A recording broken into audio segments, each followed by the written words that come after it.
Hello everyone, we were reading mensuration और mensuration में हम लोग सॉलिड शेप्स पढ़ रहे थे।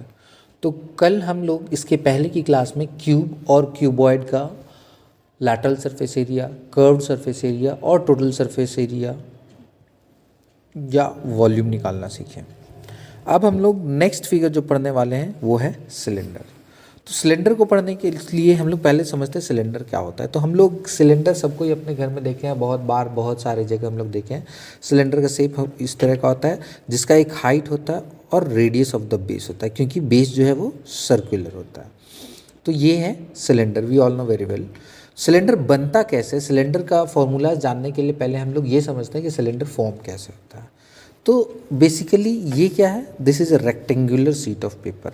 अगर ये रेक्टेंगुलर शीट ऑफ पेपर को हम लोग रोल कर दें, कर्व कर दें, ऐसे गोल घुमा देंगे तो ये इस शेप का बन जाएगा जो कि एक सिलेंडर होगा। यानी कि cylinder is formed out of a rectangle rolled around one of its side. किसी भी एक साइड के अलोंग अगर हम लोग इस रेक्टेंगल को रोल ऑन कर देंगे तो वो बन जाएगा सिलेंडर, जो ऐसा दिखेगा। तो यानी कि अगर हम लोग थोड़ा सा क्लोज ऑब्जर्वेशन लेंगे तो हम लोग ये देख सकते हैं कि सिलेंडर का जो लेंथ होता है,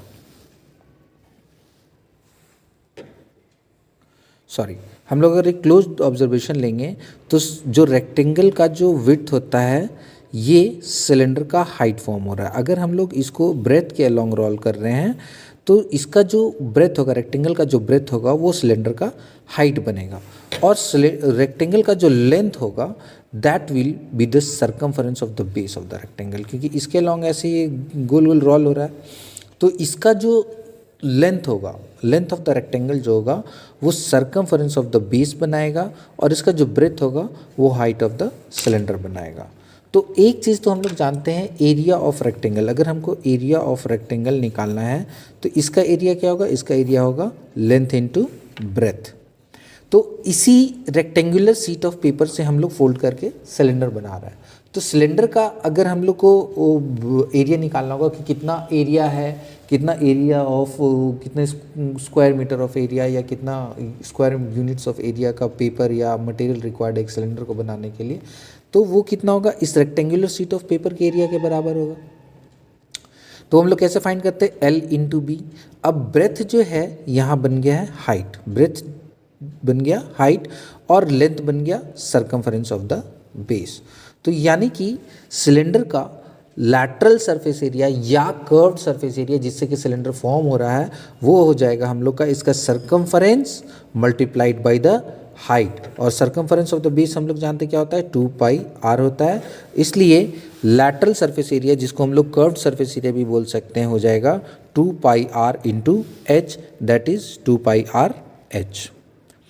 इसी तरह से अब हम लोग को सिलेंडर का अगर टोटल सरफेस एरिया निकालना है तो टोटल सरफेस एरिया निकालने के लिए हम लोग क्या करते हैं, टोटल सरफेस एरिया निकालने के लिए लैटरल सरफेस एरिया में जो ओपन पार्ट्स होता है उसको क्लोज कर देते हैं। ठीक है, तो जो यहाँ पर सिलेंडर बनाए थे, अगर एक हॉलो सिलेंडर था तो ये एक सर्कुलर बेस जो खुला था और ये एक सर्कुलर टॉप जो खुला था। अगर इन दोनों को ऐड कर देंगे हम लोग लैटरल सरफेस एरिया में तो हम लोग को मिलेगा टोटल सरफेस एरिया। तो इसलिए ये एक सर्कुलर टॉप है या ये एक सर्कुलर बेस है। तो एक सर्कुलर टॉप का एरिया क्या होता है, तो हम लोग को पता है एक सर्कुलर टॉप का एरिया होता है πr²।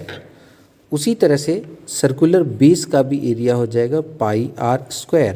यानी कि लैटरल सरफेस एरिया में एक सर्कुलर टॉप और एक circular base that is πr² plus πr² यानी 2πr² ऐड कर देंगे तो हम लोग को मिलेगा टोटल सरफेस एरिया।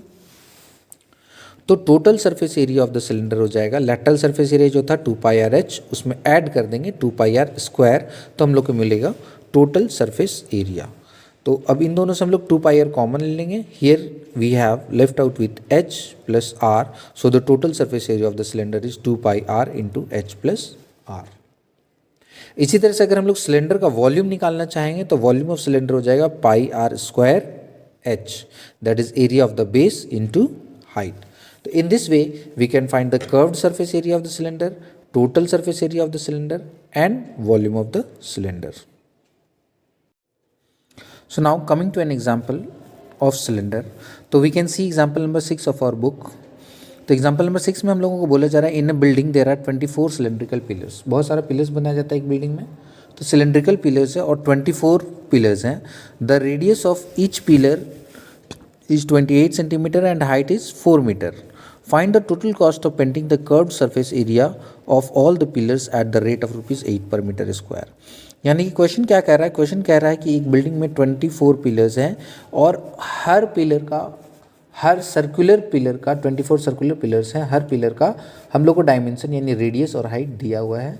तो पूछा जा रहा है कि अगर उसमें वाइट वॉशिंग करेंगे तो कितना खर्च होगा। If the cost of white washing is ₹8 per metre square, 1 metre square में वाइट वॉश करने का खर्च ₹8 आता है। तो इसके लिए हम लोग को क्या करना होगा, हम लोग जो पेंट करेंगे वो पेंट कहाँ करेंगे, उसके लैटरल सरफेस एरिया पे करेंगे। तो हम लोग को हर एक पिलर का लैटरल सरफेस एरिया निकालना होगा और हर एक पिलर का लैटरल सरफेस एरिया सेम है, इसलिए हम लोग क्या करेंगे, एक पिलर का लैटरल सरफेस एरिया निकालेंगे, उसको number of pillars that is 24 से मल्टीप्लाई करेंगे तो हम लोग को total area to be white washed पता चल जाएगा। और एक बार total area to be white washed पता चल गया तो उसको रेट से मल्टीप्लाई कर देंगे to get the total cost of white washing the pillars. तो इसको सॉल्व करने के लिए इसी तरह से रेडियस ऑफ द पिलर दिया हुआ था 28 सेंटीमीटर, जिसको हम लोग मीटर में कन्वर्ट किए क्योंकि सॉल्व करने के लिए सभी का यूनिट सेम होना चाहिए। हाइट 4 मीटर्स दिया हुआ था, कर्व्ड सरफेस एरिया हम लोग कैलकुलेट किए एक पिलर का तो आया 7.04 metre square and we know that there are 24 pillars in all, तो 24 से मल्टीप्लाई करेंगे will get 168.96 metre square. This is the area to be white washed और हम लोग को मालूम है 1 मीटर स्क्वायर का वाइट वॉश करने का कॉस्ट है ₹8, तो इतना मीटर्स को वाइट वॉश करने का कितना कॉस्ट आएगा उसके लिए हम लोग मल्टीप्लाई कर देंगे ₹8 से इसको and will get answer as ₹1351.68। ये होगा cost of white washing the pillars. Now it's time for work for the day. तो आज का आप लोग का वर्क एक्सरसाइज 11.3 का question number 5, 6 and 7। That's all for the day. Thank you everyone.